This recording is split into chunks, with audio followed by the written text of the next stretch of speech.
Hello and welcome back to Off Target with me, JME. It's been a while, but let's get straight into it. Tomorrow is the start of Euro 2024 in Germany. So this episode, I'm going to be talking about why football won't be coming home. I don't think England are going to win the tournament, and it's down to one man.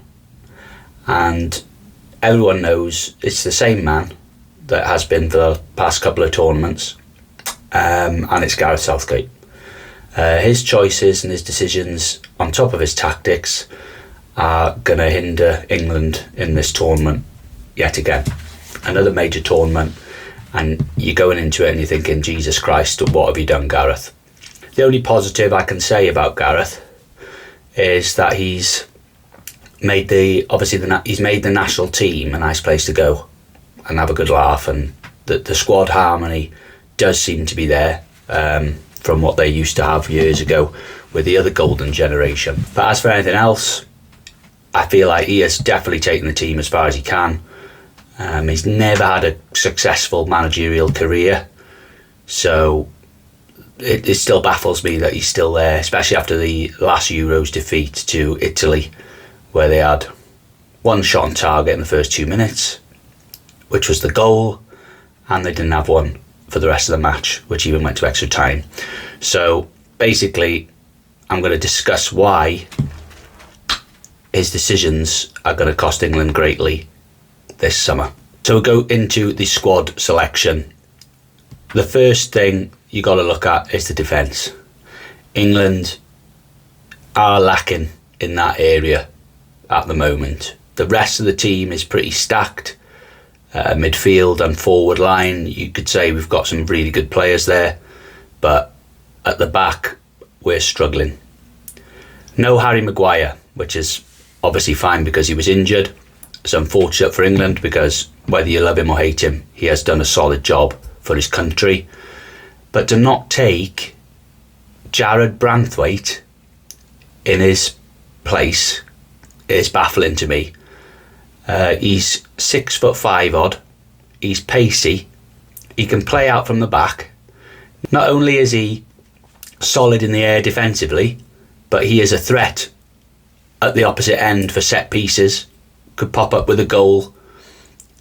You know, it's crazy to think that he's, with losing out on Maguire's physical ability, that he's not gone like for like, roughly, by adding someone like Branthwaite and taking like Lewis Dunk, who has been hardly overwhelming for Brighton, has he? He's not done very much. So I think that is a really, really big omission. I like Gahey, good ball player, solid, but again, he's missed quite a few months of this season, I believe, especially towards the tail end, and does lack the aerial threat. So, you know, when you're coming up against the likes of Vlahovic and Mitrovic in the groups, are they going to bully him in the air? We don't know. Chances are yes. Would they do that with Branthwaite? Can't really see it. So I think that's a really poor omission off the bat. Next then, we've got no recognised left back other than Luke Shaw, who is obviously not fit. Gareth has already said he won't make the first game. They're trying to get him ready for the second game. I mean, to go then with no recognised left back as a backup is just silly to me. Kieran Trippier, he hardly had a good season at right back for Newcastle, and now you're going to expect him to play out of position at left back, and then there's like nobody else. Obviously Chilwell possibly could have gone, but he's not exactly very fit most of the time.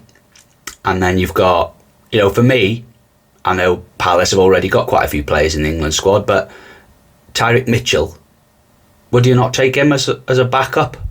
So that you've actually got a left back playing left back. He's played 109 games over his last 3 seasons at Palace. Quick, solid in the tackle. Okay, might lack a bit going forward, but at least he is a recognised left back. He's not just someone playing out of position. And arguably, he's definitely had a better season than Kieran Trippier has had. So there's another. On the left-hand side, we are struggling, and that's in midfield as well, but we'll move on to that now.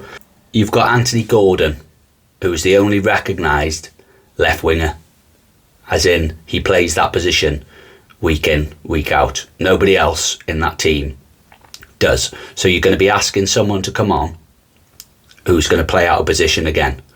And I feel like that's the issue here with England. There's a lot of players that are possibly going to have to play out of position, which is, it's not ideal when you're going into a tournament that you're asking a player to do a completely different job to what they do for their club. So this is where it comes down to, why has he taken someone like Jared Bowen, where realistically I just can't see him playing that much. He's a right winger, or plays through the middle, if anything, as in up top.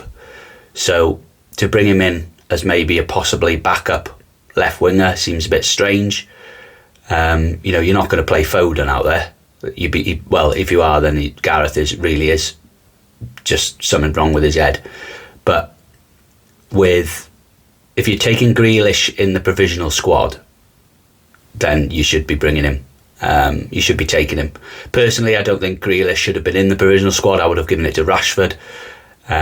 Regardless of form, he's had a better season than Grealish anyway. But if you're looking for a goal out of anywhere, like Marcus Rashford can produce those moments of magic. He's shown that a few times this year, especially the screamer at the Etihad.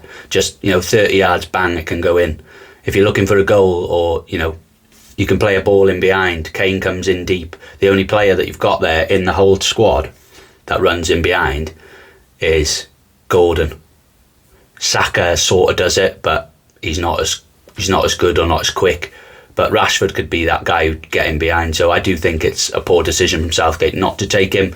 But that's everyone. That's each their own opinion. But yeah, the left side again, very, very poor selections to bring on. And again, Anthony Gordon hasn't played many games for England.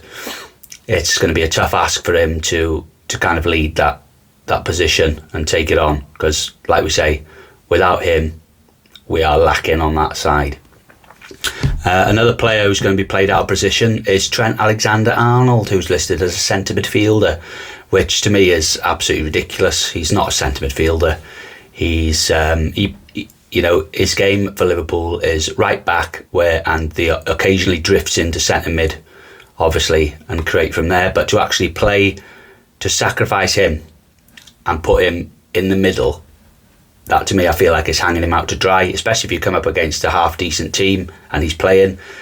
Don't get me wrong, he's very creative, very good on the ball, obviously, can put in some great deliveries, but to actively play him as a centre midfielder ahead of the actual centre midfielders that you've got in the squad, I know we're sort of lacking maybe a little bit there, but I'd still have Gallagher, Kobe Mainoo without doubt ahead of Trent, as a centre midfielder. Trent realistically should play right back against maybe the lesser teams, so you have that creativity. I know Walker is arguably the best right back in the world, but I don't think he's as much of a creative force as Trent. But again, each their own opinion. But I definitely wouldn't be having Alexander-Arnold in centre mid. It's just a no from me. Possibly, if you're chasing the game and trying to get something, you could bring him in just for that creativity, but I really think he's going to lack on the defensive side, and agree with everything that Wayne Rooney said the other day, that he's just, defensively, he's not got it for centre mid, and he shouldn't be playing there. So again, that's another player playing out of position. So that's the theme really of this England team. Seems to be a lot of players that are going to have to play out of position, and that is never a good sign. Now, my biggest controversial opinion would be whether I'd actually play Bukayo Saka. Now, I know people are going to say, oh, he's good for England, or, he's world class. Personally, I don't think he's there yet. I don't think he's been outstanding this season. Not saying he hasn't been good, but outstanding, no. He's played off the right 35 games, scoring 16 goals and getting 9 assists. Whereas Cole Palmer, although he played off the right and through the middle for Chelsea. Off the right hand side, played 19 games this season, scoring 13 and assisting 5. Now, okay, I understand. Yes, he scores a penalty, but that's only a positive. He's very solid at penalties. I think he's had a better season. I think he's better on the ball, drifting in. I think that would be, personally, I'd play Palmer on the right, Foden through the middle, and Gordon on the left. Arguably, again, I think Saka probably the third best right winger in the team, and that's behind Foden. But you can't play the Player of the Year outside of his favoured position in the middle. You've got to get him firing in that middle. But if I was to make drastic changes, I'd play Foden off the right, Jude in behind Kane with Gordon on the left, and I'd bring Mainu in next to Rice, because I do believe that is the best two centre mids, Rice and Mainu. I'm having him ahead of Gallagher, Trent, and that's about it, is it, in the squad? Again, we are lacking, but that's how good Kobbie Mainu is. He should, if you're going to play Bellingham further forward, you drop Saka, Foden goes to the right, and Mainu comes in there, and you push Jude forward. But that's my hot take on England. Why I don't think they're going to win it, and it's obviously it goes down to the manager's decisions. I don't think he's good enough. As they say, they reckon this will be his last tournament. I think that's for the good of the team. I think with a manager with actual tactical nous, we'll get some real good out of this squad. So you've got to look forward to the World Cup and hope that they get a good attacking manager in with different ideas. But this year, it's not going to be for England, I'm afraid. So check back tomorrow to see who I think are going to be the tournament favourites. Thanks for listening.